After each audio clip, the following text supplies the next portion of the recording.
नमस्कार दोस्तों, हमारे YouTube चैनल पर आप लोगों का स्वागत है। आप लोगों के लिए एक मजेदार गाना लाए हैं। अच्छा लगे तो कमेंट में जरूर बताना, लाइक सब्सक्राइब शेयर करना, पूरी वीडियो देखना। हमारे तो मजा छापे ही माना कहना घूमना चलाना, पिया माना कहना घूमना चलाना, घूमना चलाना, घूमना चलाना, पिया माना कहना घूमना चलाना। घर कर जवना मरे मनई न भावे, घर कर जवना मरे मनई न भावे, उठावा कई खाना खिलाए देताना, पिया वाले कई खाना खिलाए देताना, पिया माना कहना घूमना चलना, घूमना चलना, घूमना चलना, पिया माना कहना घूमना चलना, पिया माना कहना घूमना चलना।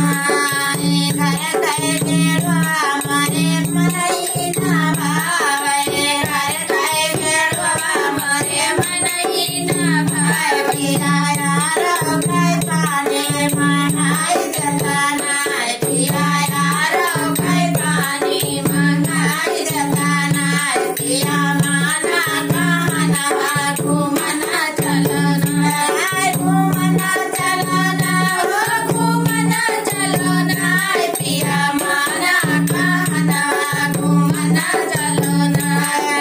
घर कर वीरवा मरे मनई न भावे, घर कर वीरवा मरे मनई न भावे, पिया ढाबा से वीरवा मंगाई देताना, पिया घोड़ी से वीरवा मंगाई देताना, पिया माना कहना घूमना चलना, पिया माना कहना घूमना चलना।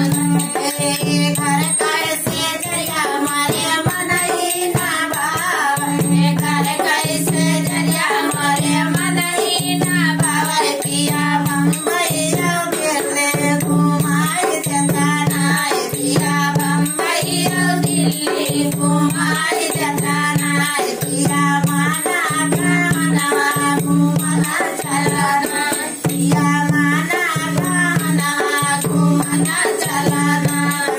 जरूर देखना हमारे वीडियो, बहुत मेहनत से गाए हैं।